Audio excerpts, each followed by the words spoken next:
Good morning students. Welcome to the chemistry class. Last class ಅಲ್ಲಿ structure of ice ಬಗ್ಗೆ study ಮಾಡಿದ್ವಿ. 3 dimensional structure of ice. So next move on to chemical properties of water. So water reacts with a large number of substances. So ನಮಗೆ ಗೊತ್ತಿರಂಗೆ water ಅನ್ನೋದು universal solvent.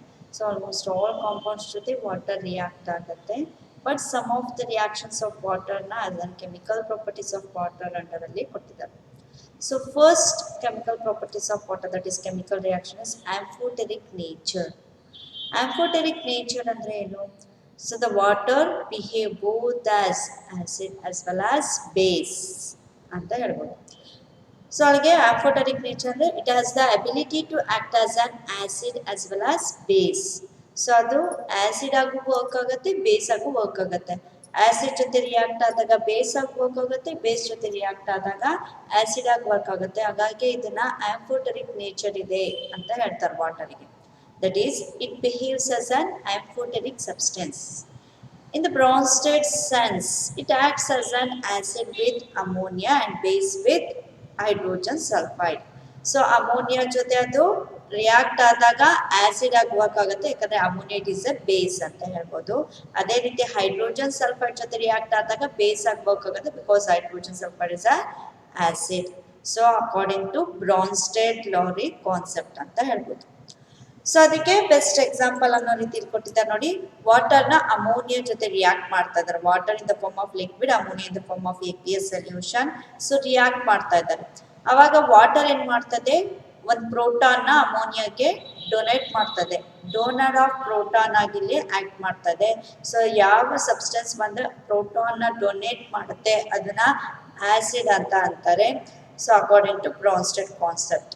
So ಹಾಗಾಗಿ by donating one proton to ammonia, water act as acid in this example ಅಂತ ಹೇಳ್ಬೋದು. Ammonia ಒಂದು ಪ್ರೋಟಾನ accept ಮಾಡ್ಕೊಂಡು acceptance of proton ಆಗಿ ಬೇಸ್ ಆಗಿ ವರ್ಕ್ ಆಗ್ತದೆ ಅಂತ ಹೇಳ್ಬೋದು. ಸೊ ಅಮೋನಿಯಾ ಇರೋದು ಅಮೋನಿಯಂ ಅಯಾನ್ ಆಗಿ ಕನ್ವರ್ಟ್ ಆಯಿತು. ಸೊ ವಾಟರ್ ಇರೋದು ಹೈಡ್ರಾಕ್ಸೈಡ್ ಅಯಾನ್ ಆಗಿ ಕನ್ವರ್ಟ್ ಆಯಿತು. ನೆಕ್ಸ್ಟ್ ಅದೇ ರೀತಿ ವಾಟರ್ನ ಸೆಕೆಂಡ್ ಎಕ್ಸಾಂಪಲ್ ಅಲ್ಲಿ ನೋಡಿ, ವಾಟರ್ನ H2S ಹೈಡ್ರೋಜನ್ ಸಲ್ಫೈಡ್ ಜೊತೆ ರಿಯಾಕ್ಟ್ ಮಾಡ್ತಾ ಇದ್ರೆ water is in the form of liquid, H2S is in the form of APS. So react ಆದಾಗ ಇಲ್ಲಿ ಏನಾಗ್ತದೆ, ಫಸ್ಟ್ ಎಕ್ಸಾಂಪಲ್ ಸೊ ವಾಟರ್ ನಿಮಗೆ ಪ್ರೋಟಾನ್ ಡೊನೇಟ್ ಮಾಡ್ತು, ಬಟ್ ಇಲ್ಲಿ ಹೈಡ್ರೋಜನ್ ಸಲ್ಫೈಡ್ ಏನ್ ಮಾಡ್ತದೆ, ಪ್ರೋಟಾನ್ ಡೊನೇಟ್ ಮಾಡ್ತದೆ ವಾಟರಿಗೆ. ಸೊ ದಟ್ H2O ಇರೋದು ಒಂದು ಪ್ರೋಟಾನ್ ಅಕ್ಸೆಪ್ಟ್ ಮಾಡ್ಕೊಂಡು ಅಕ್ಸೆಪ್ಟೆನ್ಸ್ ಆಫ್ ಪ್ರೋಟಾನ್ ಆಗಿ H3O plus ion, that is protonium ion ಆಗಿ ಕನ್ವರ್ಟ್ ಆಗಿದೆ. ಸೊ ಹೈಡ್ರೋಜನ್ ಸಲ್ಫೈಡ್ ಇರೋದು HS ಮೈನಸ್ ಆಗಿ ಕನ್ವರ್ಟ್ ಆಗಿದೆ. ಸೊ ಇಲ್ಲಿ ವಾಟರ್ ಅಕ್ಸೆಪ್ಟೆನ್ಸ್ ಆಫ್ ಪ್ರೋಟಾನ್ ಆಗ್ತದೆ ಅಂದ್ರೆ ಬೇಸ್ ಆಗಿ ವರ್ಕ್ ಆಗ್ತದೆ ಅಂತ ಹೇಳ್ಬೋದು. ಇಲ್ಲಿ ನಿಮಗೆ ಆಸಿಡ್ ಈ ಪರ್ಟಿಕ್ಯುಲರ್ ಎಕ್ಸಾಂಪಲ್ ನಿಮಗೆ ಸೊ ವಾಟರು ಆಸಿಡ್ ಆಗಿ ವರ್ಕ್ ಆಗಿದ್ರೆ, ಸೊ ಈ ಎಕ್ಸಾಂಪಲ್ ವಾಟರು ಬೇಸ್ ಆಗಿ ವರ್ಕ್ ಆಗಿದೆ. ಸೊ ಇದರಿಂದ ಏನು ಗೊತ್ತಾಗುತ್ತೆ, water behaving both as acid as well as base, that is it possesses amphoteric nature ಅನ್ನೋದು ಇದರಿಂದ ಗೊತ್ತಾಗುತ್ತೆ.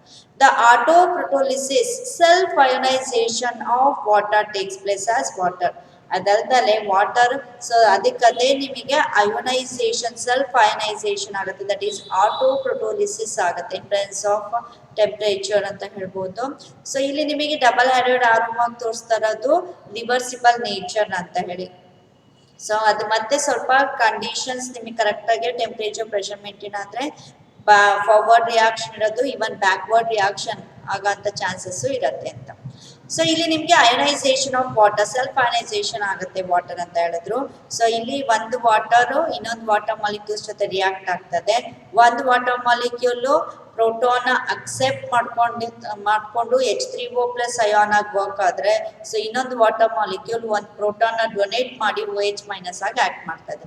ಸೊ ಅಲ್ಲಿಗೆ ಇದು ಪ್ರೋಟಾನ್ ಅಕ್ಸೆಪ್ಟ್ ಮಾಡ್ತಾ ಇದೆ, ಸೊ ಇದು ಪ್ರೋಟಾನ್ ಡೊನೇಟ್ ಮಾಡ್ತಾ ಇದೆ. ಸೊ ಅಲ್ಲಿ ನಿಮಗೆ ಪ್ರೋಟಾನ್ನ ಡೊನೇಟ್ ಮಾಡ್ತಾ ಇರೋದನ್ನ ಆಸಿಡ್ ಅಂತ ಅಂತೀವಿ, ಅದೇ ನಿಮಗೆ ಪ್ರೋಟಾನ್ನ ಅಕ್ಸೆಪ್ಟ್ ಮಾಡ್ತಾ ಇರೋದನ್ನ ಬೇಸ್ ಅಂತ ಹೇಳ್ತೀವಿ. ಸೊ ಅಲ್ಲಿಗೆ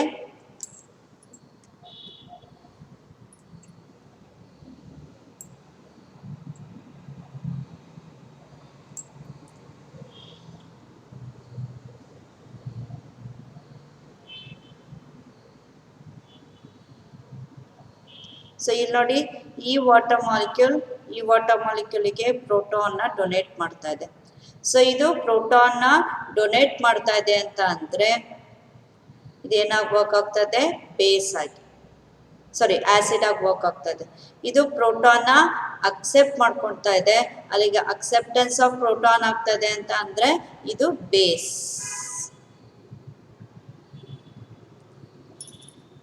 ಸೊ ಅಲ್ಲಿ ನಿಮಗೆ ಇದು ಅಕ್ಸೆಪ್ಟೆನ್ಸ್ ಆಫ್ ಪ್ರೋಟಾನ್ ಆಗಿ H3O ಪ್ಲಸ್ ಅಯಾನ್ ಆಗಿ ವರ್ಕ್ ಆಗಿದೆ. ಸೊ ಇದು ಇಲ್ಲಿ ನಿಮಗೆ ಒಂದು ಪ್ರೋಟಾನ್ ನ ಡೊನೇಟ್ ಮಾಡಿ OH ಮೈನಸ್ ಆಗಿ ವರ್ಕ್ ಆಗಿದೆ.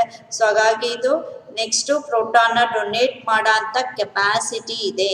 ಇದಕ್ಕೆ ನೆಕ್ಸ್ಟ್ ಪ್ರೋಟಾನ್ ನ ಡೊನೇಟ್ ಮಾಡೋ ಅಂತ ಕೆಪಾಸಿಟಿ ಇದೆ. ಹಾಗಾಗಿ ಆಸಿಡ್ ಆಗಿ ಕಾಂಜುಗೇಟ್ ಆಸಿಡ್ ಆಗಿ ವರ್ಕ್ ಆಗುತ್ತೆ, ಇದು ಕಾಂಜುಗೇಟ್ ಬೇಸ್ ಆಗಿ ವರ್ಕ್ ಆಗುತ್ತೆ ಅಂತ ಹೇಳ್ಬೋದು. ಇದು self ionisation of water, that is autoprotolysis. 2 molecules of water combined ಆದಾಗ ಒಂದು ವಾಟರ್ ಮಾಲಿಕ್ಯೂಲ್ ಪ್ರೋಟಾನ್ ನ ಡೊನೇಟ್ ಮಾಡುತ್ತೆ, ಒಂದು ವಾಟರ್ ಮಾಲಿಕ್ಯೂಲ್ ಪ್ರೋಟಾನ್ ನ ಅಕ್ಸೆಪ್ಟ್ ಮಾಡ್ಕೊಳತ್ತೆ. ಸೊ ಯಾವ್ದು ಪ್ರೋಟಾನ್ ನ ಡೊನೇಟ್ ಮಾಡ್ತಾರೆ ಅದನ್ನ ಆಸಿಡ್ ಅಂತಾರೆ, ಯಾವ್ದು ಪ್ರೋಟಾನ್ ನ ಅಕ್ಸೆಪ್ಟ್ ಮಾಡ್ಕೊಳುತ್ತೆ ಅದನ್ನ ಬೇಸ್ ಅಂತಾರೆ according to Bronsted concept. So next redox reaction, second chemical reactions of water ಅಂತ ಅಂದಾಗ redox reaction involving water. So redox reaction ಅಂದ್ರೆ ಸೈಮಲ್ಟೇನಿಯಸ್ ಆಗಿ ಆಕ್ಸಿಡೇಷನ್ ರಿಡಕ್ಷನ್ ರಿಯಾಕ್ಷನ್ ಆಗೋದಕ್ಕೆ ರೆಡಾಕ್ಸ್ ರಿಯಾಕ್ಷನ್ ಅಂತ ಅಂತಾರೆ.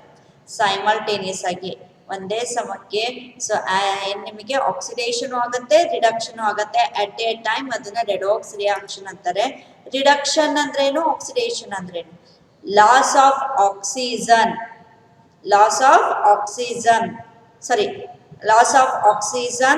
ಮತ್ತೆ addition of hydrogen, gain of electron, ಈ ಮೂರಕ್ಕೂ ಸಹ ಏನಂತಾರೆ, ರಿಡಕ್ಷನ್ ಅಂತ ಅಂತಾರೆ. ರಿಡಕ್ಷನ್ ಅಂತ ಅಂದ್ರೆ ಅಡಿಷನ್ ಆಫ್ ಹೈಡ್ರೋಜನ್ ಆಗುತ್ತೆ, ಲಾಸ್ ಆಫ್ ಆಕ್ಸಿಜನ್ ಆಗುತ್ತೆ, ಗೇನ್ ಆಫ್ ಎಲೆಕ್ಟ್ರಾನ್ಸ್ ಆಗುತ್ತೆ. ಈ ಮೂರಲ್ಲಿ ಯಾವುದೇ ಪ್ರೋಸೆಸ್ ಆದ್ರೂ ಸಹ ಅದನ್ನ ರಿಡಕ್ಷನ್ ಪ್ರೋಸೆಸ್ ಅಂತ ಅಂತಾರೆ. ಅಲ್ಲಿಗೆ ಆಕ್ಸಿಡೇಷನ್ ಪ್ರೋಸೆಸ್ ಅಂದ್ರೆ ಅಡಿಷನ್ ಆಫ್ ಆಕ್ಸಿಜನ್ ಆಗಬೇಕು, ರಿಮೂವಲ್ ಆಫ್ ಹೈಡ್ರೋಜನ್ ಆಗಬೇಕು, ಇಲ್ಲ ಲಾಸ್ ಆಫ್ ಎಲೆಕ್ಟ್ರಾನ್ ಆಗಬೇಕು. ಈ ಮೂರಲ್ಲಿ ಯಾವ ಪ್ರೋಸೆಸ್ ಆದ್ರೂ ಅದನ್ನ ಆಕ್ಸಿಡೇಷನ್ ಅಂತ ಅಂತಾರೆ. ಸೊ ಅಲ್ಲಿಗೆ addition of oxygen, removal of hydrogen, loss of electron ಆದ್ರೆ ಅದನ್ನ ಆಕ್ಸಿಡೇಷನ್. ಅದೇ gain of electron, gain of hydrogen, removal of oxygen ಆದ್ರೆ ರಿಡಕ್ಷನ್ ಅಂತಾರೆ. ಸೈಮಲ್ಟೇನಿಯಸ್ ಆಗಿ ಅಟ್ ಎ ಟೈಮ್ ಎರಡೂ ಸಹ ಪ್ರೋಸೆಸ್ ಸೈಮಲ್ಟೇನಿಯಸ್ ಆಗಾದ್ರೆ ಅದನ್ನ ರೆಡಾಕ್ಸ್ ರಿಯಾಕ್ಷನ್ ಅಂತ ಅಂತಾರೆ. ಸೊ ಅಲ್ಲಿಗೆ water can be easily reduced to dihydrogen by highly electropositive metals. Electropositive metals ಜೊತೆ ವಾಟರ್ ರಿಯಾಕ್ಟ್ ಆದಾಗ ರಿಮೂವಲ್ ಆಫ್ ಆಕ್ಸಿಜನ್ ಆಗಿ ಹೈಡ್ರೋಜನ್ ಮಾತ್ರ ಇಲ್ಲಿ ಉಳಿಯುತ್ತೆ ಅಂತ ಹೇಳ್ಬೋದು. ಸೊ ಈ ರಿಯಾಕ್ಷನ್ ಸೈಮಲ್ಟೇನಿಯಸ್ ಆಗಿ ಆಕ್ಸಿಡೇಷನ್ ರಿಡಕ್ಷನ್ ರಿಯಾಕ್ಷನ್ ಆಗುತ್ತೆ. ಅಲ್ಲಿಗೆ ರೆಡಾಕ್ಸ್ ರಿಯಾಕ್ಷನ್ ಅಲ್ಲಿ ವಾಟರ್ ಇನ್ವಾಲ್ವ್ ಆದ್ರೆ ಯಾವ ರೀತಿ ರಿಯಾಕ್ಷನ್ ಆಗುತ್ತೆ ಅನ್ನೋದನ್ನ ಇಲ್ಲಿ ಎಕ್ಸಾಂಪಲ್ ಕೊಟ್ಟಿದ್ದಾರೆ. ಸೊ ಇಲ್ಲಿ 2 molecules ಆಫ್ ವಾಟರ್ ನ ತಗೊಂಡಿದ್ದಾರೆ in form of liquid. 2 atoms of sodium in solid form ಅಲ್ಲಿ ಸೋಡಿಯಂ ಜೊತೆ ರಿಯಾಕ್ಟ್ ಮಾಡ್ತಾರೆ. ಸೋಡಿಯಂ ಮೆಟಲ್ ಗೆ ವಾಟರ್ ನ ಆಡ್ ಮಾಡ್ತಾರೆ. ಏನಾಗುತ್ತೆ, ಸೋಡಿಯಂ ಸೊ ಇಲ್ಲಿ ಇರೋಂತ OH ಜೊತೆ ರಿಯಾಕ್ಷನ್ ಆಗುತ್ತೆ. ಅಲ್ಲಿಗೆ 2 ಸೋಡಿಯಂ 2 OH ಜೊತೆ ರಿಯಾಕ್ಟ್ ಆಯ್ತು ಅಂದ್ರೆ ರಿಮೂವಲ್ ಆಫ್ ಹೈಡ್ರೋಜನ್ ಆಗ್ತಾ ಹೋಗುತ್ತೆ. ಸೊ ಸೋಡಿಯಂ ಇಲ್ಲಿ ನಿಮಗೆ 0 ಆಕ್ಸಿಡೇಷನ್ ಸ್ಟೇಟ್ ಇಂದ +1 ಆಕ್ಸಿಡೇಷನ್ ಸ್ಟೇಟ್ ಆಗ್ತದೆ. 0 ಆಕ್ಸಿಡೇಷನ್ ಸ್ಟೇಟ್ ಇರೋದು +1 ಆಕ್ಸಿಡೇಷನ್ ಸ್ಟೇಟ್ ಆಗ್ತದೆ. ಲಾಸ್ ಆಫ್ ಎಲೆಕ್ಟ್ರಾನ್, ಅಲ್ಲಿ ಸೋಡಿಯಂ ಆಕ್ಸಿಡೇಷನ್ ಆಗ್ತದೆ. ವಾಟರ್ ನೋಡಿ, ಸೊ ಆಕ್ಸಿಜನ್ ರಿಮೂವ್ ಆಗ್ತಾ ಇದೆ ಇಲ್ಲಿ ನಿಮಗೆ.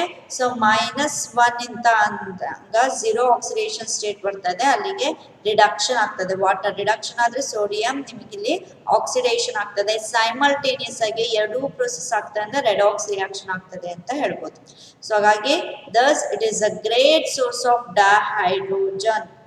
Water is oxidized to oxygen during photosynthesis. ಅದು ಸಹ ನೀವು ಎಕ್ಸಾಂಪಲ್ ಆಗಿ ತಗೋಬಹುದು. ಫಸ್ಟ್ ಎಕ್ಸಾಂಪಲ್ ಅಲ್ಲಿ ನಿಮಗೆ ವಾಟರ್ ನ ಸೋಡಿಯಂ ಮೆಟಲ್ಸ್ ಜೊತೆ ರಿಯಾಕ್ಟ್ ಮಾಡಿದ್ರು.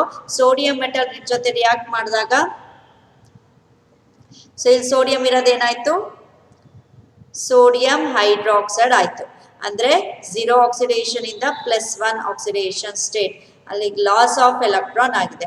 ಸೊ ಇಲ್ಲಿ ವಾಟರ್ ಅಲ್ಲಿ ನಿಮಗೆ ಸೊ ರಿಮೂವಲ್ ಆಫ್ ಆಕ್ಸಿಜನ್ ಅಥವಾ ನಿಮಗೆ addition of gain of electron ಆಗ್ತದೆ. ಅಲ್ಲಿಗೆ ಇದೇನಾಗ್ತದೆ, ರಿಡಕ್ಷನ್. ಸೈಮಲ್ಟೇನಿಯಸ್ ಆಗಿ ಆಕ್ಸಿಡೇಷನ್ ರಿಡಕ್ಷನ್ ಆಗ್ತಾ ಇರೋದ್ರಿಂದ ಇದನ್ನ ರೆಡಾಕ್ಸ್ ರಿಯಾಕ್ಷನ್ ಅಂತ ಹೇಳ್ತಾರೆ. ಅದೇ ರೀತಿ ಸೆಕೆಂಡ್ ಎಕ್ಸಾಂಪಲ್ ನೋಡಿ, water is oxidised to oxygen. Water oxygen, so oxygen ಆಗಿ ನಿಮಗೆ ಮಾಲಿಕ್ಯೂಲ್ ಆಗಿ ಕನ್ವರ್ಟ್ ಆಗ್ತದೆ, ದಟ್ ಈಸ್ ಆಕ್ಸಿಡೇಷನ್ ಆಗ್ತಾ ಇದೆ in photosynthesis example. Photosynthesis example ತಗೊಳೋದಾದ್ರೆ carbon dioxide 6 molecules of carbon dioxide ನ 12 ಮಾಲಿಕ್ಯೂಲ್ಸ್ ಆಫ್ ವಾಟರ್ ಜೊತೆ ರಿಯಾಕ್ಟ್ ಮಾಡ್ತಾರೆ. ಅವಾಗ ಏನಾಯ್ತು, C6H12O6 C6H12O6 ಆಯ್ತು. ಸೊ ಇನ್ನ ಏನ್ ನೋಡಿದ್ದು ನಿಮಗೆ 6 ಮಾಲಿಕ್ಯೂಲ್ಸ್ ಆಫ್ ವಾಟರ್ ಇದೆ. ಸೊ 6 ಮಾಲಿಕ್ಯೂಲ್ಸ್ ಆಫ್ ವಾಟರ್ ಇದೆ, ಅಲ್ಲಿ 6H2O ಪ್ಲಸ್, ಸೊ ಇಲ್ಲಿ ನಿಮಗೆ 6 ಕಾರ್ಬನ್ ರಿಯಾಕ್ಟ್ ಆಗಿರೋದು. ಸೊ ಇಲ್ಲಿ ಏನ್ ನೋಡಿದ್ದು 6 ಮಾಲಿಕ್ಯೂಲ್ಸ್ ಆಫ್ ಆಕ್ಸಿಜನ್ ನೋಡಿತ್ತು, ಹಾಗಾಗಿ 6 ಮಾಲಿಕ್ಯೂಲ್ಸ್ ಆಫ್ ಆಕ್ಸಿಜನ್. ಅಲ್ಲಿಗೆ ಕಾರ್ಬನ್ ಡೈಆಕ್ಸೈಡ್ ವಾಟರ್ ಜೊತೆ ರಿಯಾಕ್ಟ್ ಆದಾಗ ಗ್ಲೂಕೋಸ್ ಮಾಲಿಕ್ಯೂಲ್ ಫಾರ್ಮೇಶನ್ ಆಗುತ್ತೆ, water molecule and oxygen formation ಆಗ್ತಾ ಹೋಗುತ್ತೆ. 6 molecules of carbon dioxide react with 12 molecules of water to form a C6H12O6, that is glucose molecule plus 6 molecules of water and 6 molecules of oxygen.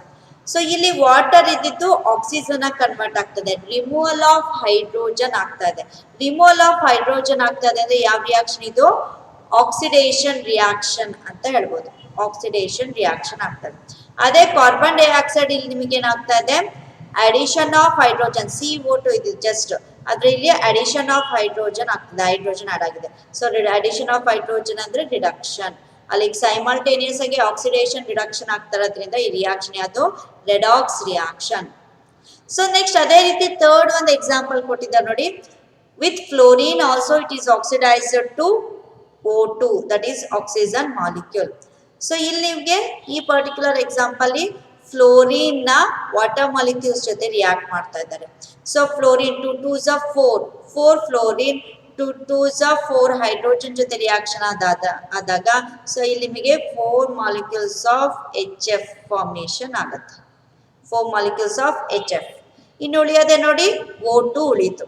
So ಅಲ್ಲಿಗೆ ಇನ್ gaseous state fluorine ನ liquid state ಅಲ್ಲಿರೋ water ಜೊತೆ react ಮಾಡಿದಾಗ ಏಕ್ವಿಯಸ್ state ಅಲ್ಲಿ hydrogen fluoride formation ಆಗುತ್ತೆ with liberation of oxygen gas. So ಇಲ್ಲಿ fluorine 0 oxidation state ಇದೆ, HF formation ಆದಾಗ -1 ಆಕ್ಸಿಡೇಷನ್ ಸ್ಟೇಟ್ ಬಂತು. ಅಲ್ಲಿಗೆ ಫ್ಲೋರಿನ್ ಏನಾಗ್ತಾ ಇದೆ, ರಿಡಕ್ಷನ್ ಆಯ್ತು. ಫ್ಲೋರಿನ್ ರಿಡಕ್ಷನ್ ಆಗ್ತಾ ಇದೆ. ವಾಟರ್ ಮಾಲಿಕ್ಯೂಲ್ ನೋಡಿ ರಿಮೂವಲ್ ಆಫ್ ಹೈಡ್ರೋಜನ್ ಆಗಿ ಆಕ್ಸಿಜನ್ ಮಾತ್ರ ಉಳಿದಿದೆ, ಅಲ್ಲಿಗೆ ರಿಮೂವಲ್ ಆಫ್ ಹೈಡ್ರೋಜನ್ ಅಂದ್ರೆ ಆಕ್ಸಿಡೇಷನ್. ಸೈಮಲ್ಟೇನಿಯಸ್ ಆಗಿ ರಿಡಕ್ಷನ್ ರಿಯಾಕ್ಷನ್ ಆಕ್ಸಿಡೇಷನ್ ರಿಯಾಕ್ಷನ್ ಆಗ್ತಿರೋದ್ರಿಂದ ಇದನ್ನ ರೆಡಾಕ್ಸ್ ರಿಯಾಕ್ಷನ್ ಅಂತ ಹೇಳ್ತಾರೆ. ಸೊ ಅಲ್ಲಿಗೆ fluorine reacts with water to form a hydrogen fluoride and oxygen. So it is an example for redox reaction ಅಂತ ಹೇಳ್ಬೋದು. ಈ ಮೂರು ಎಕ್ಸಾಂಪಲ್ಸ್ ನ so water molecules redox reaction ಅಲ್ಲಿ ಹೇಗೆ ಇನ್ವಾಲ್ವ್ ಆಗಿರುತ್ತೆ, ಆಕ್ಸಿಡೇಷನ್, ಸೊ ಇದು ಬೆಸ್ಟ್ ಎಕ್ಸಾಂಪಲ್, ರಿಡಕ್ಷನ್ ಅಲ್ಲಿ ಹೇಗೆ ಇನ್ವಾಲ್ವ್ ಆಗಿರುತ್ತೆ ಅಂತ, ಇದು ಆಕ್ಸಿಡೇಷನ್ ಹೇಗೆ ಇನ್ವಾಲ್ವ್ ಆಗಿರುತ್ತೆ ಅನ್ನೋದಕ್ಕೆ ಬೆಸ್ಟ್ ಎಕ್ಸಾಂಪಲ್ ಅಂತ ಹೇಳ್ಬೋದು. ಸೊ ಅಲ್ಲಿಗೆ ವಾಟರ್ ಮಾಲಿಕ್ಯೂಲ್ಸ್ ನ ಸೋಡಿಯಂ ಮೆಟಲ್ಸ್ ಜೊತೆ ರಿಯಾಕ್ಷನ್ ಆದಾಗಲೂ ರೆಡಾಕ್ಸ್ ರಿಯಾಕ್ಷನ್ ಆಗುತ್ತೆ.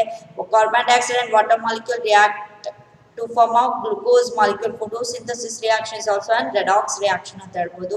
When fluorine reacts with water molecule to form a hydrogen fluoride is also a redox reaction ಅಂತ ಹೇಳ್ಬೋದು. ಇದು redox reactions involving water molecules ಗೆ best example. So next chemical reaction, hydrolysis reaction. So hydrolysis reaction ಗೆ due to high dielectric constant, it has a very strong hydrating tendency. It dissolves many ionic compounds. However, certain covalent and some ionic compounds are hydrolyzed in water. ಸೊ ವಾಟರಿಗೆ dielectric constant ಜಾಸ್ತಿ ಇರೋದ್ರಿಂದ ನೀವು ಯಾವುದೇ ಕಾಂಪೌಂಡ್ನ ವಾಟರಲ್ಲಿ dissolve ಮಾಡ್ಬೋದು. ಏನು dissolve ಮಾಡ್ತೀರಾ ಅದರಲ್ಲಿ ಓಲ್ಡ್ ಬಾಂಡ್ನ ಬ್ರೇಕ್ ಮಾಡಿ ನ್ಯೂ ಬಾಂಡ್ನ ಫಾರ್ಮೇಷನ್ ಆಗೋಷ್ಟು ಎನರ್ಜಿ ವಾಟರಿಗೆ ಇರೋದ್ರಿಂದ ಯೂನಿವರ್ಸಲ್ ಸಾಲ್ವೆಂಟ್ ಆಗಿ ಆಕ್ಟ್ ಮಾಡುತ್ತೆ ಅಂತ ಹೇಳಿದೆ. Even so water molecules has higher hydration tendency. ಇರೋ ಅಂತ ಏನು ಕಾಂಪೌಂಡನ್ನ ಸ್ಪ್ಲಿಟ್ ಮಾಡೋದು, ಅಯೋನಿಕ್ ಕಾಂಪೌಂಡ್ಸ್ ನ ಸ್ಪ್ಲಿಟ್ ಮಾಡೋದು, ಮತ್ತೆ ಸ್ಪ್ಲಿಟೆಡ್ ಅಯಾನ್ಸ್ ಸುತ್ತಲೂ ವಾಟರ್ ಮಾಲಿಕ್ಯೂಲ್ಸ್ ಸರೌಂಡ್ ಆಗೋದು ಹೈಡ್ರೇಷನ್ ಟೆಂಡೆನ್ಸಿ ಅಂತ ಅಂತಾರೆ. ಸೊ ಅಲ್ಲಿಗೆ ಹೈಡ್ರೇಟಿಂಗ್ ಟೆಂಡೆನ್ಸಿ ವಾಟರ್ ಮಾಲಿಕ್ಯೂಲ್ಸ್ ಜಾಸ್ತಿ ಇದೆ, ಮತ್ತೆ ಡೈಎಲೆಕ್ಟ್ರಿಕ್ ಕಾನ್ಸ್ಟೆಂಟ್ ಜಾಸ್ತಿ ಇರೋದ್ರಿಂದ many compounds so dissolved in water ಅಂತ ಹೇಳ್ಬೋದು. Some of the covalent compound, ionic compounds ಏನಾಗುತ್ತೆ ವಾಟರ್ ಅಲ್ಲಿ ಡಿಸಾಲ್ವ್ ಆಗುತ್ತೆ, ಹೈಡ್ರೋಲೈಸ್ ಆಗುತ್ತೆ ವಾಟರ್ ಅಲ್ಲಿ. ಯಾವ ರೀತಿ ಅನ್ನೋದನ್ನ ಒಂದು ಬೆಸ್ಟ್ ನಿಮಗೆ ಸಮ್ ಎಕ್ಸಾಂಪಲ್ಸ್ ಕೊಟ್ಟಿದ್ದಾರೆ ನೋಡಿ. ಸೊ ಇಲ್ಲಿ phosphorus pentoxides P4O10. So phosphorus oxide P4O10 ಅನ್ನ in solid state water in liquid form ಅಲ್ಲಿ ರಿಯಾಕ್ಟ್ ಮಾಡ್ತಾ ಇದ್ದಾರೆ, ಹೈಡ್ರೇಷನ್ ರಿಯಾಕ್ಷನ್ ಆಗುತ್ತೆ. ಸೊ ಇಲ್ಲಿ ನಿಮಗೆ P4O10 ಇರೋದು, ಇದರಲ್ಲಿರೋಂಥ ಹೈಡ್ರೋಜನ್ ಹೋಗಿ ಇಲ್ಲಿ ಅಟ್ಯಾಚ್ ಆಗಿ ನಿಮಗೆ H3PO4 ಫಾಸ್ಫೋರಿಕ್ ಆಸಿಡ್ ಆಗಿ ಕನ್ವರ್ಟ್ ಆಗ್ತಾ ಹೋಗುತ್ತೆ. ಸೊ ಅಲ್ಲಿಗೆ P4O10 plus 6H2O give rise to phosphorus 4 ಇದೆ. ಸೊ 6 2s are 12 ಹೈಡ್ರೋಜನ್ ಇದೆ ಇಲ್ಲಿ ನಿಮಗೆ. ಸೊ ನೆಕ್ಸ್ಟ್ 11 ಆಕ್ಸಿಜನ್ ಇದೆ. ಸೊ ಹಾಗಾಗಿ ಇಲ್ಲಿ ಏನ್ ಮಾಡ್ತಾರೆ, 4 ಫಾಸ್ಫರಸ್ ಇರೋದ್ರಿಂದ 4 ಮಾಲಿಕ್ಯೂಲ್ಸ್ ಆಫ್ H3PO4 ಫಾರ್ಮೇಶನ್ ಆಗ್ತಾ ಹೋಗುತ್ತೆ. ಸೊ ಅಲ್ಲಿಗೆ 4 3s are 12, ಅಲ್ಲಿಗೆ 6 2s are 12 ಹೈಡ್ರೋಜನ್ ಆಯ್ತು. 4 1s are 4 ಫಾಸ್ಫರಸ್ ಇದೆ. 4 4s are 16. ಸೊ ಇಲ್ಲಿ 10 ಪ್ಲಸ್ 6 16 ಆಕ್ಸಿಜನ್ ಇದೆ ಅಲ್ಲಿಗೆ. So phosphorus oxides of phosphorus ನ ವಾಟರ್ ಜೊತೆ ರಿಯಾಕ್ಟ್ ಮಾಡಿದಾಗ ಇನ್ ಸಾಲಿಡ್ ಫಾರ್ಮ್, ಸೊ ಅದೇನಾಗುತ್ತೆ AQS ಫಾರ್ಮ್ ಅಲ್ಲಿ ಫಾಸ್ಫರಸ್ ಆಸಿಡ್ H3PO4 ಅನ್ನ ಫಾಸ್ಫರಿಕ್ ಆಸಿಡ್ ನ ಫಾರ್ಮೇಶನ್ ಮಾಡುತ್ತೆ, ಹೈಡ್ರಾಲಿಸಿಸ್ ರಿಯಾಕ್ಷನ್ ಆಗಿ ವಾಟರ್ ಡಿಸಾಲ್ವ್ ಆಗುತ್ತೆ. ಸೊ ಅದೇ ರೀತಿ silicon tetrachloride SiCl4 water molecules ಜೊತೆ ರಿಯಾಕ್ಟ್ ಆದಾಗ, ಸೊ ಇಲ್ಲಿ ನಿಮಗೆ ಸಿಲಿಕಾನ್ ಟೆಟ್ರಾಕ್ಲೋರೈಡ್ ಲಿಕ್ವಿಡ್ ಫಾರ್ಮ್ ಅಲ್ಲಿ ಇದೆ, ವಾಟರ್ ಸಹ ಲಿಕ್ವಿಡ್ ಫಾರ್ಮ್ ಅಲ್ಲಿ ಇದೆ, ಎರಡೂ ಸಹ ರಿಯಾಕ್ಟ್ ಆದಾಗ ಸಿಲಿಕಾನ್ ಡೈಆಕ್ಸೈಡ್ SiO2 ಫಾರ್ಮೇಶನ್ ಆಗುತ್ತೆ. ಇಲ್ಲಿ 4 ಕ್ಲೋರಿನ್ ಇದೆ, ಇಲ್ಲಿ 4 ಹೈಡ್ರೋಜನ್ ಇದೆ. ಸೊ ಹಾಗಾಗಿ 4 molecules of HCl in aqueous solution ಆಗ್ತಾ ಹೋಗುತ್ತೆ. ಸೊ ಅಲ್ಲಿಗೆ ಇದರಿಂದ ಏನು ಗೊತ್ತಾಗುತ್ತೆ, ವಾಟರ್ ಮಾಲಿಕ್ಯೂಲ್ಸ್ ಈ ಪರ್ಟಿಕ್ಯುಲರ್ ಕಾಂಪೌಂಡ್ಸ್ ನ ಏನ್ ಮಾಡುತ್ತೆ ಹೈಡ್ರಲೈಸ್ ಮಾಡುತ್ತೆ ಅಂತ ಹೇಳ್ಬೋದು. ಇಲ್ಲಿ ನೋಡಿ SiCl4 ಅಲ್ಲಿ 1 ಸಿಲಿಕಾನ್ ಇದೆ, 4 ಕ್ಲೋರಿನ್ ಇದೆ. ಸೊ 2 ಮಾಲಿಕ್ಯೂಲ್ಸ್ ಆಫ್ ವಾಟರ್ ಜೊತೆ ಅಂತ ಅಂದಾಗ 4 ಹೈಡ್ರೋಜನ್, ಇಲ್ಲಿ 4 ಕ್ಲೋರಿನ್ ಇದೆ, ಸೊ ಇಲ್ಲಿ 4 ಹೈಡ್ರೋಜನ್ ಇದೆ. ಸೊ ಎರಡೂ ಸಹ ಸೇರಿದಾಗ ಏನಾಯ್ತು ಈಗ 4HCl ಆಯ್ತು. ಸೊ ಇನ್ನು ಉಳಿಯೋದು Si ಉಳಿದಿದೆ, ಇನ್ನು ಇಲ್ಲಿ O2 ಉಳಿದಿದೆ. ಸೊ Si ಮತ್ತೆ O2 ಸೇರಿದಾಗ ಸಿಲಿಕಾನ್ ಡೈಆಕ್ಸೈಡ್ SiO2 ಆಗಿ ಕನ್ವರ್ಟ್ ಆಯ್ತು. ಸೊ ಈ ರೀತಿ ವಾಟರ್ ಮಾಲಿಕ್ಯೂಲ್ಸ್ ಹೈಡ್ರೋಲೈಸ್ ಮಾಡಿ, ಸೊ ನಿಮಗೆ ಈ ಪರ್ಟಿಕ್ಯುಲರ್ ಐದರ್ ಅಯಾನಿಕ್ ಆಗಿರ್ಬೋದು ಕೋವಲೆಂಟ್ ಕಾಂಪೌಂಡ್ಸ್ ನ ಹೈಡ್ರೋಲೈಸ್ ಮಾಡುತ್ತೆ ಅಂತ ಹೇಳ್ಬೋದು. ಸೊ ಹೈಡ್ರಾಲಿಸಿಸ್ ರಿಯಾಕ್ಷನ್ಗೆ ಈ ಬೆಸ್ಟ್ ಎಕ್ಸಾಂಪಲ್ 2 ಎಕ್ಸಾಂಪಲ್ಸ್ ನ ತಗೋಬಹುದು. So phosphorus oxides of phosphorus ನ ಫಾಸ್ಫರಿಕ್ ಆಸಿಡ್ ಆಗಿ ಕನ್ವರ್ಟ್ ಮಾಡುತ್ತೆ, ಸಿಲಿಕಾನ್ ಟೆಟ್ರಾಕ್ಲೋರೈಡ್ ನ ಸಿಲಿಕಾನ್ ಡೈಆಕ್ಸೈಡ್ ಆಗಿ ಕನ್ವರ್ಟ್ ಮಾಡುತ್ತೆ ಅಂತ ಹೇಳ್ಬೋದು. So next last chemical reactions of water ಅಂತ ನೋಡಿದಾಗ ಹೈಡ್ರೇಟ್ಸ್ ಫಾರ್ಮೇಶನ್. ಈವನ್ ವಾಟರ್ ಸಹ ನಿಮಗೆ ವಾಟರ್ ಮಾಲಿಕ್ಯೂಲ್ಸ್ ಅಲ್ಲೇ ನಿಮಗೆ ಮತ್ತೆ ಟೈಪ್ಸ್ ಬರುತ್ತೆ, ಹೈಡ್ರೇಟ್ಸ್ ನ ಫಾರ್ಮೇಶನ್ ಮಾಡುತ್ತೆ. ಹೇಗೆ? From aqueous solution, many salts can be crystallized as hydrated salts. ನಾವೀಗ aqueous solution ಅಂತ ಹೇಳ್ತೀವಿ. ಆ aqueous solution ನ ಫಿಲ್ಟರ್ ಮಾಡಿ ನೀವು ಕ್ರಿಸ್ಟಲೈಸೇಷನ್ ಮಾಡಿದಾಗ ಆ ಕ್ರಿಸ್ಟಲ್ಸ್ ಆಫ್ ವಾಟರ್ ಅಲ್ಲಿ ಒಳಗಡೆ ನಿಮಗೆ ಇಂಟರ್ಸ್ಟಿಷಿಯಲ್ ಸ್ಪೇಸ್ ಆಗಿರ್ಬೋದು ಅಥವಾ ಬಾಂಡೇಜ್ ಥ್ರೂ ಬಾಂಡಿಂಗ್ ಇಂದ ಆಗಿರ್ಬೋದು, ಒಟ್ಟು ವಾಟರ್ ಮಾಲಿಕ್ಯೂಲ್ಸ್ ಆ ಕ್ರಿಸ್ಟಲ್ಸ್ ಜೊತೆ ಸೊ ಅಲ್ಲಿ ನಿಮಗೆ ಪ್ಲೇಸ್ಮೆಂಟ್ ಆಗಿರುತ್ತೆ. ಕ್ರಿಸ್ಟಲೈಸ್ಡ್ ಸಾಲ್ಟ್ಸ್ ಅಲ್ಲಿ ನಿಮಗೆ ವಾಟರ್ ಮಾಲಿಕ್ಯೂಲ್ಸ್ ಇರುತ್ತೆ. One or the other form ಅಲ್ಲಿ ಅದನ್ನ ಹೈಡ್ರೇಟ್ ಫಾರ್ಮೇಶನ್ ಅಂತ ಹೇಳ್ತಾರೆ. ಸೊ ಅಲ್ಲಿಗೆ from aqueous solution many salts can be crystallized as hydrated salts such as association of water. So ಇಲ್ಲಿ ನಿಮಗೆ ಕ್ರಿಸ್ಟಲೈಸೇಷನ್ ಏನಾಗುತ್ತೆ ಸಾಲ್ಟ್ಸ್ ಅದರಲ್ಲಿ ವಾಟರ್ ಅಸೋಸಿಯೇಟ್ ಆಗಿರುತ್ತೆ one or the other form ಅಲ್ಲಿ. ಯಾವ ರೀತಿ ಅನ್ನೋದು ಈಗ ಟೈಪ್ಸ್ ಆಫ್ ಹೈಡ್ರೇಟ್ ಫಾರ್ಮೇಶನ್ ನೋಡ್ತಾ ಹೋಗ್ತೀರಾ. ಫಸ್ಟ್ ಒನ್ ಯಾವುದು coordinated water, second one interstitial water, third one hydrogen bonded water. First one ನೋಡೋಣ ಕೋಆರ್ಡಿನೇಟೆಡ್ ವಾಟರ್. ಸೊ ಈಗ ಕ್ರೋಮಿಯಂನ ನೀವು ಕ್ರೋಮಿಯಂ ಮತ್ತೆ ಕ್ಲೋರಿನ್ ನ ವಾಟರ್ ಮಾಲಿಕ್ಯೂಲ್ಸ್ ಜೊತೆ ರಿಯಾಕ್ಟ್ ಮಾಡಿದಾಗ ಒಂದು ಕಾಂಪ್ಲೆಕ್ಸ್ ಫಾರ್ಮೇಶನ್ ಆಗುತ್ತೆ. ಸೊ ಕಾಂಪ್ಲೆಕ್ಸ್ ಫಾರ್ಮೇಶನ್ ಆಗುತ್ತೆ ಯಾವ್ದು Hexa aqua chromium chlorine complex formation ಆಗುತ್ತೆ ಒಂದಿಲ್ಲಿ. ಸೊ ಈ ಹೆಕ್ಸಾ ಆಕ್ವಾ ಮಾಲಿಕ್ಯೂಲ್ಸ್ ಏನಿದೆ 6 ಮಾಲಿಕ್ಯೂಲ್ಸ್ ಆಫ್ ವಾಟರ್ ಲಿಗ್ಯಾಂಡ್ ಆಗಿ ವರ್ಕ್ ಆಗುತ್ತೆ. ಸೊ ಇಲ್ಲಿ ಸೆಂಟ್ರಲ್ ಅಲ್ಲಿ ನಿಮಗೆ ಕ್ರೋಮಿಯಂ ಮೆಟಲ್ ಇದ್ರೆ, ಸೊ ಇಲ್ಲಿ ನಿಮಗೆ ವಾಟರ್ ಮಾಲಿಕ್ಯೂಲ್ಸ್ ಈ ರೀತಿ ಆಲ್ ದ 6 ಸೈಡ್ಸ್ ಅಲ್ಲಿ ಸಹ ನಿಮಗೆ ಸೊ ಈ ರೀತಿ ಸರೌಂಡ್ ಆಗಿರುತ್ತೆ, ಲಿಗ್ಯಾಂಡ್ ಆಗಿ ವರ್ಕ್ ಆಗುತ್ತೆ. ಯಾವುದೇ ರೀತಿ ಅದು ಚಾರ್ಜ್ ನಲ್ಲಿ ನಿಮಗೆ ಇದು ಮಾಡಲ್ಲ, ನ್ಯೂಟ್ರಲ್ ಲಿಗ್ಯಾಂಡ್ ಆಗಿ ಇಲ್ಲಿ ವಾಟರ್ ಮಾಲಿಕ್ಯೂಲ್ಸ್ ಆಕ್ಟ್ ಮಾಡತ್ತೆ ಅಂತ ಹೇಳ್ಬೋದು. ಇನ್ನ ಈ ಕಾಂಪ್ಲೆಕ್ಸ್ ಏನ್ ಕ್ಯಾಟಾನಿಕ್ ಕಾಂಪ್ಲೆಕ್ಸ್ ನ ಚಾರ್ಜ್ ಅನ್ನ ನ್ಯೂಟ್ರಲ್ ಮಾಡಕ್ಕೋಸ್ಕರ 3 ಕ್ಲೋರಿನ್ ಇದೆ. ಇಲ್ಲಿ ನೋಡಿ over all charge of this ಏನ್ ಕ್ಯಾಟಾನಿಕ್ ಕಾಂಪ್ಲೆಕ್ಸ್ +3 ಇದೆಯಾ. ಸೊ ಹಾಗಾಗಿ ಈ +3 ನ -3 ಇಂದ ನೀವು ಆಡ್ ಮಾಡಿದ್ರೆ ಏನಾಗುತ್ತೆ, ಕ್ಯಾನ್ಸಲ್ ಆಗಿ 0 ಆಗುತ್ತೆ, ನ್ಯೂಟ್ರಲ್ ಚಾರ್ಜ್ ಬರುತ್ತೆ. ಹಾಗಾಗಿ ಸೊ 3 ಕ್ಲೋರಿನ್ ಇಲ್ಲಿ ಆಡ್ ಮಾಡಿದ್ದಾರೆ ಅಂತ ಹೇಳ್ಬೋದು. ಇದೊಂದು ಕ್ಯಾಟಾನಿಕ್ ಕಾಂಪ್ಲೆಕ್ಸ್ ಅಂತ ಹೇಳ್ಬೋದು. So Hexa molecules of aqua ಅಂದ್ರೆ 6 molecules of water. So through ಏನ್ ನಿಮಗೆ ಲಿಗ್ಯಾಂಡ್ ಫಾರ್ಮೇಶನ್ ಆಗಿ ಕ್ರೋಮಿಯಂ ಸೆಂಟ್ರಲ್ ಮೆಟಲ್ ಕ್ರೋಮಿಯಂ ಜೊತೆ ಈ ರೀತಿ ಸರೌಂಡ್ 6 ವೇಸ್ ಇಂದನೂ ಸರೌಂಡ್ ಆಗಿರುತ್ತೆ. ಚಾರ್ಜ್ ಅನ್ನ ನಿಮಗೆ ಸೊ ಬ್ಯಾಲೆನ್ಸ್ ಮಾಡೋಕ್ಕೋಸ್ಕರ 3 ಕ್ಲೋರಿನ್ ಮಾಲಿಕ್ಯೂಲ್ಸ್ ಜೊತೆ ನಿಮಗೆ 3 ಕ್ಲೋರಿನ್ ಅಯಾನ್ಸ್ ಜೊತೆ ಇಲ್ಲಿ ರಿಯಾಕ್ಟ್ ಮಾಡಿದ್ದಾರೆ. ಅಲ್ಲಿಗೆ ಕೋಆರ್ಡಿನೇಟೆಡ್ ವಾಟರ್ ಆಗಿ ಇಲ್ಲಿ ರಿಯಾಕ್ಟ್ ಮಾಡುತ್ತೆ. ಕೋಆರ್ಡಿನೇಷನ್ ಬಾಂಡ್ ಇಂದ ಈ chromium central metal atom chromium ಜೊತೆ ಇದು ಕೋಆರ್ಡಿನೇಟೆಡ್ ವಾಟರ್ ಆಗಿ ರಿಯಾಕ್ಟ್ ಮಾಡುತ್ತೆ ಅಂತ ಹೇಳ್ಬೋದು.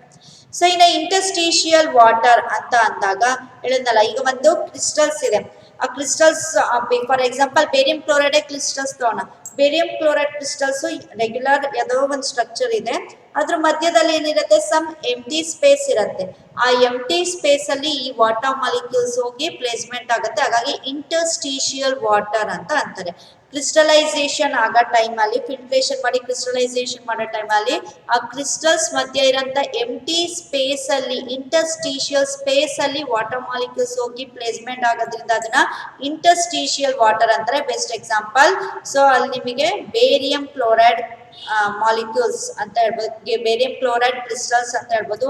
ಯಾವಾಗಲೂ ಬೇರಿಯಂ ಕ್ಲೋರೈಡ್ ಕ್ರಿಸ್ಟಲ್ಸ್ ಅಲ್ಲಿ 2 ಮಾಲಿಕ್ಯೂಲ್ಸ್ ಆಫ್ ವಾಟರ್ ಇಂಟರ್ಸ್ಟೀಶಿಯಲಿ ಪ್ಲೇಸ್ಮೆಂಟ್ ಆಗಿರುತ್ತೆ ಅಂತ ಹೇಳ್ಬೋದು. ಸೊ ಹಾಗಾಗಿ barium chloride aqua barium chloride ಅಂತಾನೆ ಹೇಳ್ಬೋದು. Next hydrogen bonded water. ಇಲ್ಲಿ ಇನ್ನ 3rd type of hydrate formation ಏನಾಗುತ್ತೆ, ಸೊ ಇಲ್ಲಿ ನಿಮಗೆ ವಾಟರ್ ಮಾಲಿಕ್ಯೂಲು ಹೈಡ್ರೋಜನ್ ಬಾಂಡ್ ಇಂದ ಇಲ್ಲಿ ಸೊ ಪ್ಲೇಸ್ಮೆಂಟ್ ಆಗಿರುತ್ತೆ ಅಂತ ಹೇಳ್ಬೋದು. ಇದು ನೋಡಿ ಫಾರ್ ಎಕ್ಸಾಂಪಲ್ ಇಲ್ಲಿ ಕಾಪರ್ ನ ಕಾಂಪ್ಲೆಕ್ಸ್ ಇದೆ. 4 ಮಾಲಿಕ್ಯೂಲ್ಸ್ ಆಫ್ ವಾಟರ್ ಜೊತೆ ಕಾಪರ್ ಇಲ್ಲಿ ನಿಮಗೆ ಸೊ ಏನು ಕ್ಯಾಟಾನಿಕ್ ಕಾಂಪ್ಲೆಕ್ಸ್ ಫಾರ್ಮೇಶನ್ ಆಗಿದೆ. ವೇರ್ ದಿಸ್ ಕಾಂಪ್ಲೆಕ್ಸ್ ಕ್ಯಾಟಾನಿಕ್ ಕಾಂಪ್ಲೆಕ್ಸ್ ನ ಚಾರ್ಜ್ ಎಷ್ಟು +2. ಹಾಗಾಗಿ ಸಲ್ಫೇಟ್ ಅನ್ನ ಆನಯಾನ್ ಜೊತೆ ರಿಯಾಕ್ಟ್ ಆದಾಗ -2 ಚಾರ್ಜ್ +2 ಚಾರ್ಜ್ ಕ್ಯಾನ್ಸಲ್ ಆಗಿ neutral ligand so neutral molecule ಆಗುತ್ತೆ. ಹಾಗಾಗಿ ಸೊ ಸಲ್ಫೇಟ್ ಜೊತೆ ಇದು ಆನಯಾನ್ ರಿಯಾಕ್ಟ್ ಆಗಿದೆ. ಸೊ 4 ಮಾಲಿಕ್ಯೂಲ್ಸ್ ಆಫ್ ವಾಟರ್ ಜೊತೆ ಇದು ಲಿಗ್ಯಾಂಡ್ ಆಗಿ ವಾಟರ್ ಮಾಲಿಕ್ಯೂಲ್ಸ್ ಲಿಗ್ಯಾಂಡ್ ಆಗಿ ಕಾಪರ್ ಜೊತೆ ರಿಯಾಕ್ಟ್ ಆದ್ರೆ ಇನ್ನ 1 molecule of water hydrogen bonding ಇಂದ ಅಲ್ಲಿ ನಿಮಗೆ ರಿಯಾಕ್ಷನ್ ಆಗಿರುತ್ತೆ ಅಂತ ಹೇಳ್ಬೋದು. ಸೊ ಅದು ಪೆಂಟಾಹೈಡ್ರೇಟೆಡ್ ಕಾಪರ್ ಸಲ್ಫೇಟ್ ಅಂತ ಅಂತಾರೆ. Where 4 molecules of water coordinated water ಆಗಿ ವರ್ಕ್ ಆದ್ರೆ 1 molecule of water hydrogen bonded water ಆಗಿ ವರ್ಕ್ ಆಗುತ್ತೆ. ಹೇಗೆ ಅಂದ್ರೆ ಇಲ್ಲಿ ನಿಮಗೆ ಕಾಪರ್ ಸೆಂಟ್ರಲ್ ಆಟಮ್ ಆಗಿದ್ರೆ 4 ಸೈಡಿಗೂ ಇಲ್ಲಿ ನಿಮಗೇನು ವಾಟರ್ ಮಾಲಿಕ್ಯೂಲ್ಸ್ ಪ್ಲೇಸ್ ಆಗಿರುತ್ತೆ.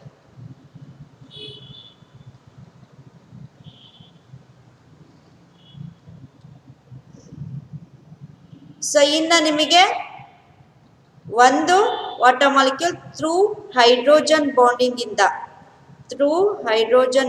ಇಂದ ನಿಮಗಿಲ್ಲಿ ಸೊ ಏನಾಗಿರುತ್ತೆ ಹೈಡ್ರೋಜನ್ ಬಾಂಡೆಡ್ ವಾಟರ್ ಮಾಲಿಕ್ಯೂಲ್ಸ್ ಆಗಿ ವರ್ಕ್ ಆಗತ್ತೆ ಅಂತ ಹೇಳ್ಬೋದು.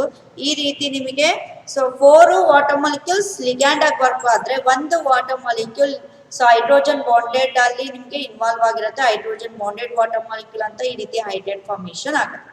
ಸೊ ಅಲ್ಲಿಗೆ ಹೈಡ್ರೇಟ್ ಫಾರ್ಮೇಶನ್ ಅನ್ನೋದು one of the chemical reaction of water. ಅದರಲ್ಲಿ 3 ಟೈಪ್ಸ್ ಆಫ್ ಹೈಡ್ರೇಟ್ ಫಾರ್ಮೇಶನ್ ಆಗುತ್ತೆ. ಒಂದು ಕೋಆರ್ಡಿನೇಟೆಡ್ ವಾಟರ್ ಅಂದ್ರೆ ಲಿಗ್ಯಾಂಡ್ ವರ್ಕ್ ಆಗುತ್ತೆ ಅಂತ ಹೇಳ್ಬೋದು. ಸೆಕೆಂಡ್ ಒನ್ ಇಂಟರ್ಸ್ಟಿಷಿಯಲ್ ವಾಟರ್ ಅಂದ್ರೆ ಎಂಟಿ ಸ್ಪೇಸ್ ಏನಿರುತ್ತೆ ಕ್ರಿಸ್ಟಲೈಸೇಷನ್ ಆದಾಗ ಆ empty space water molecules place ಆಗಿರುತ್ತೆ. Third type hydrogen bonded water molecule. So complex formation ಆದಾಗ ಥ್ರೂ ಹೈಡ್ರೋಜನ್ ಬಾಂಡಿಂಗ್ ಇಂದ one of the water molecules so ಅಲ್ಲಿ ನಿಮಗೆ ಬಾಂಡ್ ಆಗಿರುತ್ತೆ ಅಂತ ಹೇಳ್ಬೋದು. ಅದು ಹೈಡ್ರೋಜನ್ ಬಾಂಡೆಡ್ ವಾಟರ್ ಮಾಲಿಕ್ಯೂಲ್. ಇದಕ್ಕೆ ಕೋಆರ್ಡಿನೇಟೆಡ್ ವಾಟರ್ಗೆ ಸೊ ಕ್ರೋಮಿಯಂ ಕಾಂಪ್ಲೆಕ್ಸ್ ನ ತಗೊಂಡ್ರೆ ನೀವು, ಇಂಟರ್ಸ್ಟಿಷಿಯಲ್ ವಾಟರ್ಗೆ ಬೇರಿಯಂ ಕ್ಲೋರೈಡ್ ನ ತಗೋಬಹುದು ಎಕ್ಸಾಂಪಲ್. ಹೈಡ್ರೋಜನ್ ಬಾಂಡೆಡ್ ವಾಟರ್ಗೆ pentahydrated copper sulphate 5 molecules of water ಜೊತೆ ರಿಯಾಕ್ಟ್ ಆಗಿರುತ್ತೆ. ಇದ್ರಲ್ಲಿ ಒಂದು ಪರ್ಟಿಕ್ಯುಲರ್ ಎಕ್ಸಾಂಪಲ್ ಮೇಲೆ ಕ್ವಶನ್ ಇರುತ್ತೆ. ಪೆಂಟಾಹೈಡ್ರೇಟೆಡ್ ಕಾಪರ್ ಸಲ್ಫೇಟ್ ಅಲ್ಲಿ ಎಷ್ಟು ಮಾಲಿಕ್ಯೂಲ್ ಆಫ್ ವಾಟರ್ ನಿಮಗೆ ಹೈಡ್ರೋಜನ್ ಬಾಂಡಿಂಗ್ ಅಲ್ಲಿ ಇನ್ವಾಲ್ವ್ ಆಗಿರುತ್ತೆ ಅಂದ್ರೆ ಓನ್ಲಿ 1 ಮಾಲಿಕ್ಯೂಲ್ ಅಂತ ಹೇಳ್ಬೇಕು. ಸೊ ಇನ್ನು ಉಳಿದಿರೋದನ್ನ ನೆಕ್ಸ್ಟ್ ಕ್ಲಾಸ್ ಅಲ್ಲಿ ಮಾಡ್ತೀನಿ. Thank you.